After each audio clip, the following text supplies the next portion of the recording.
Talk about some general things, then we'll get in the material and examine it. 21 volumes with references to more than 50 other volumes.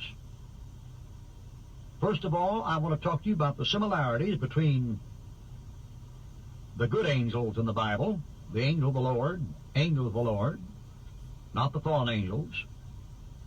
The Bible always gives two kinds.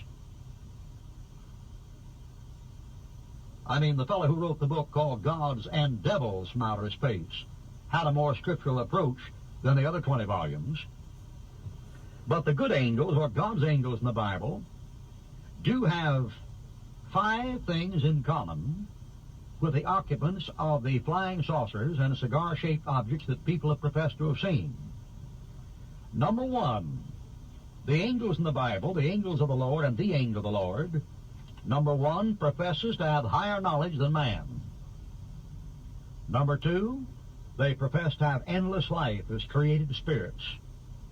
Number 3, they give messages. Number 4, they promote peace or give announcements of judgment. And number 5, they are connected at times with fire, clouds, flying, landing, and ascending. However, there are some outstanding dissimilarities which you will not stand to be listed. After all, when you begin to list things that are different, you must be put against the firing, before the firing squad, because the entire movement of modern education and science is to eliminate differences. The entire movement of modern science and education is what we call in the nut house insanity. And this comes from assuming that, number 1, wars come from differences. If you can eliminate differences, you can eliminate war. So the entire movement of the United Nations, which has started 54 wars since World War II, excellent record. The United Nations' purpose and the plan of the colleges in America is to insist that men are the same as women, young people the same as old people, children are adults, adults are children, black people are white, and white people are black.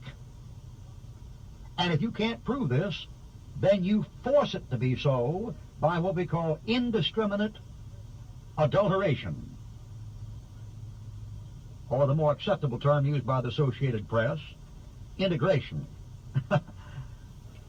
See how it's done? It's done by the positive approach. You never deceive a man with a negative approach. You deceive him with a positive approach. You tell him, this isn't race mixing, it's integration. See? That's how you do it. You don't say, this is the destruction of womanhood. You say, this is women's liberation. You see how it's done? When you get ready to put Cuba under a fascist dictator who's a Roman Catholic, you don't say that it's a fascist dictator. You say that he liberated Cuba. You see how it's done? When you want to take the colored man and bury him in the ghetto in Philadelphia and Cleveland and Detroit and expose him to the drug culture and poverty and rats and disease and brutal assault, mugging, rape, torture, killing, and death, you call it the Emancipation Proclamation. You see how it's done? Well, it's never been done any differently, friend. You're just late waking up.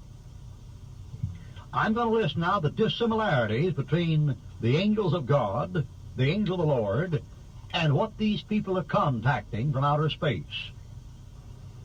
That is, I'm going to show you the difference so as to create friction.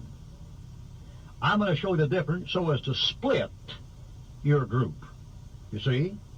That is, I'm going to do what the Word of God does. Draw a clear, straight line between truth and falsehood. And men who do that have been known to be kidnapped, Jeremiah, thrown in jail, Micaiah, had their heads cut off, Paul, and several of them been known to be nailed to a piece of wood without their clothes on. All right, here are the dissimilarities.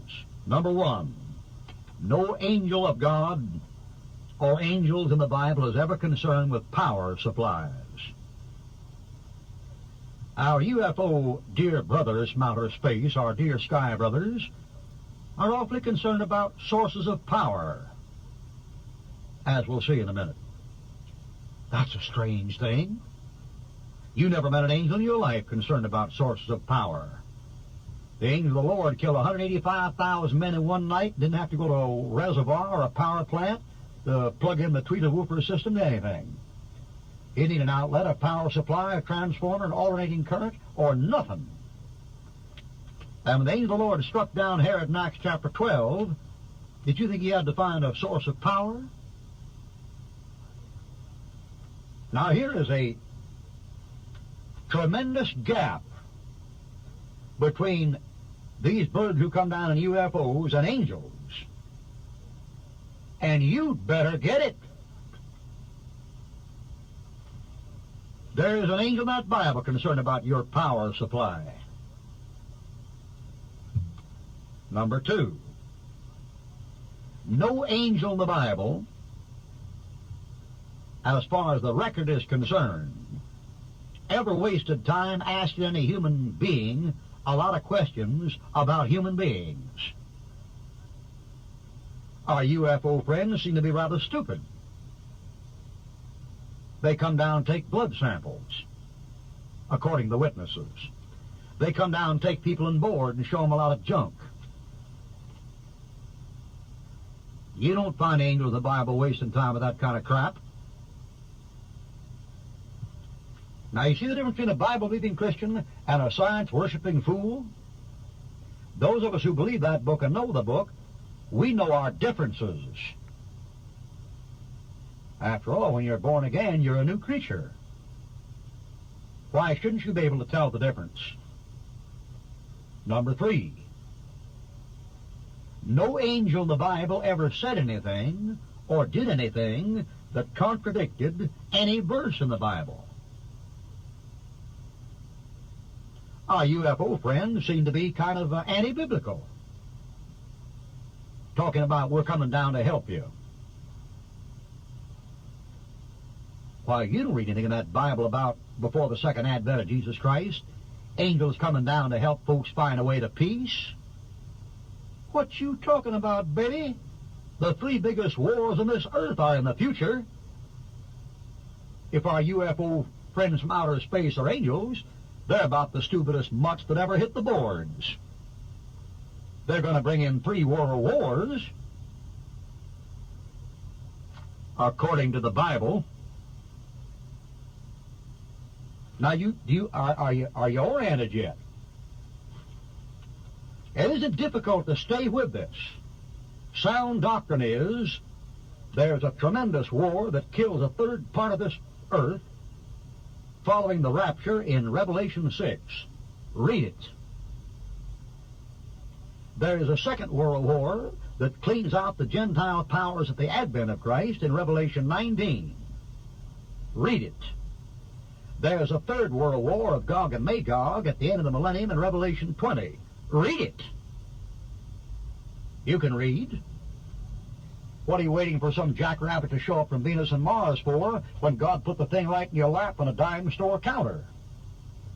Now, if our UFO brothers from outer space, the serpent or sky people, as we'll see from the evidence, are such hot shots at helping us out, how come they make the biggest bamboozle any bunch of people ever made? According to the Word of God, they're getting us ready for 3 world wars. Pretty rotten intelligence, wouldn't you say? Now, you see the difference? Some of you saved people listening to this tape are just about ready to chew your arm off. You're so mad. And the reason why is you don't have the sense that God gave to a brass monkey. You don't really believe that book. You just believe that book where it encourages you or comforts you or speaks positively, and where that book speaks negatively, you have no more use for it than you do a dead horse.